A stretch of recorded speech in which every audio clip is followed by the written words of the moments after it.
Please pray for me. Deziani Alice Madueke seeks divine intervention over fresh corruption allegations in London. Can you imagine?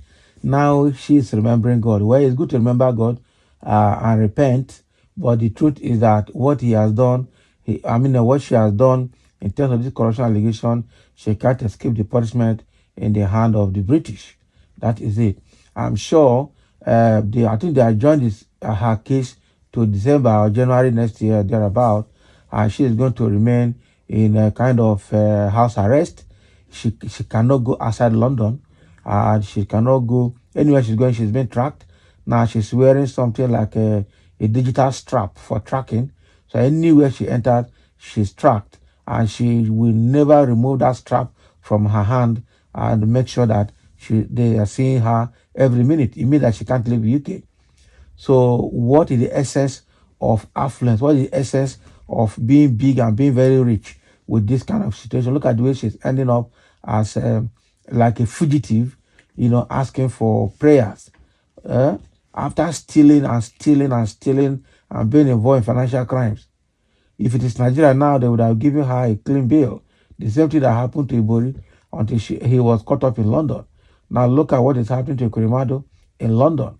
Okay, I think if other countries in the world can do a bit of what UK is doing in terms of catching these people and punishing them a bit, Nigerians will be careful stealing Nigerian money out of Nigeria. But even at that, UK is already harboring more than they are revealing to Nigerians. That is for sure, because most politicians across Africa and Middle East and Asia always come to London as their safe haven and put their money here or there in London. Okay, so the way it is, this woman is asking for divine intervention. God will help her. Let's see exactly what she's asking for. Former Minister of Petroleum Resources, Deziani Alice Madueke, is seeking prayers over a case of alleged multi-million pounds bribery and corruption instituted against her by the United Kingdom National Crime Agency. Politics Nigeria reports that Alice Madueke, together with Doye Agame and Olatimbo Ayinde, appeared before a Southwark Crown Court judge on Monday. So according to her lawyer, the former minister was anxious for the case to be heard and then move on with her life.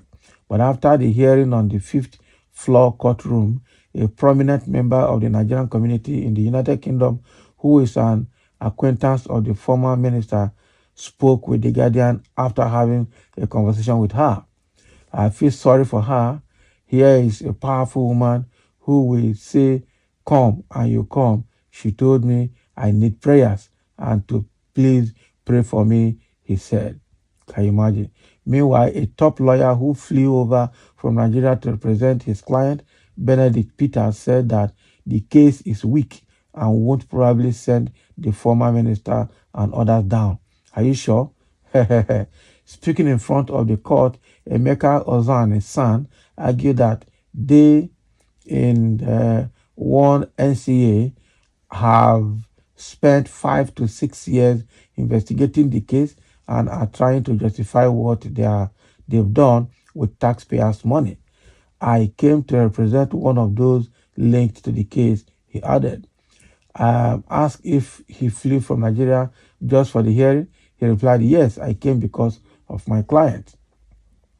Alice Madueke, who's next due in court in February next year, is alleged by NCA to have benefited in cash and kind for the awards of multi-million pounds worth of oil and gas contracts while serving in former President Goodluck Jonathan's administration between 2010 and 2015.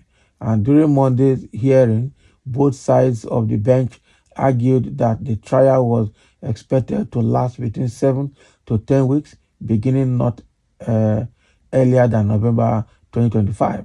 However, they reasoned that they wouldn't want the Christmas break to halt the proceedings when the trial eventually begins. Okay, and when the Crown prosecutor told the judge that it is either January 15, 2026 and that November 3rd, 2025 is the second date that the court can accommodate the case. Judge Bongatna said, I think January 19, 2026 will be more suited to the case. Can you imagine? So now the way they are dragging her, there's obviously nothing she can do. Okay? There's nothing she can do. She's in for a long haul. And I tell you, these people in the UK, they can't just hold you like this without having a concrete evidence. The same way they held Ibori and all the allegations that he denied in Nigeria, he agreed to all of them in the UK.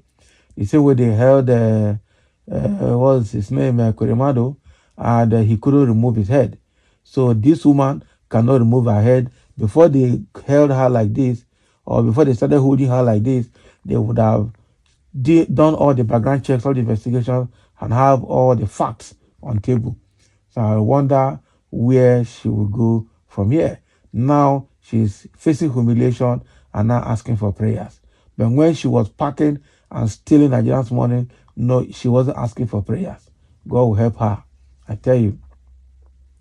This is exactly, and there are more of them in Nigeria that are supposed to go to jail, but they just won't go to jail. Just like in Tinubu's government now, almost all of them have one case or the other with EFCC, and they are now, because they're in APC, their sins are forgiven. Look at Bello Matawale now, that's been accused of, sponsoring the activities of bandits in Zamfara State when he was there as a governor. Yeah?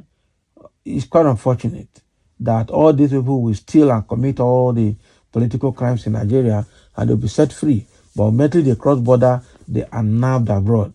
I think that is one thing that the abroad government or the foreign government need to be doing for Nigeria. Anybody that escapes judgment in Nigeria should be arrested somewhere across the border. And that is it. As long as there's evidence to prove that they have committed those crimes. So that is what is happening to Alice Madueke, and she is going to remain there with the strap monitoring her movement, ensuring that she does not leave UK for this whole period. You can imagine they're extending this case to January 2026, and this is just 2023, meaning that she's got another 2024 and 2025, over 2 years and probably 2 to 3 months to be in this matter. And she will remain in London all this period because she can't step out an inch. This is a very tight one for her. I wonder how she will survive it. So why all the money? Why all the greed? Why everything? Now, it's not about the money now, because the case she's in, her money can't even rescue her. In this case, she's in the hand of people who do not take bribe. If it is Nigeria now, almost all the sand, she would have hired more than 50 sand to go and defend her, and the case will be quashed. Now, you can't do that here. You can't do that out there in the UK. It's just quite a big one for her. All the money she has now can't save her. And I'm sure she had discovered that all the money she has can't save her. That's why she has started asking for prayers. Now she knows that prayers can save her, not money. I just hope she will give her life to Christ in the process. I think that should be the prayer that she needs now. That she has seen that corruption and stealing does not add value to life or anything. In fact, the Bible said, what shall it profit a man to gain the whole world and lose his own soul? That is in the spiritual perspective. But now it's happening to Deziani in the physical perspective. What does it profit a woman to gain the whole money, and gain the whole world, and be subjected to this level of ridicule and, how do I put it, suppression? She is in a very bad state psychologically, and I'm sure whatever money she has now doesn't matter anymore to her. How she can get her freedom and move on with her life is her biggest challenge. Unfortunately, she can't get it the way she wants it. She's going to be prosecuted according to the procedures, precept by precept, standard by standard. She can't just escape it. So thank you for listening, and let's have your comment. Pray for Deziani, Alice Madueke.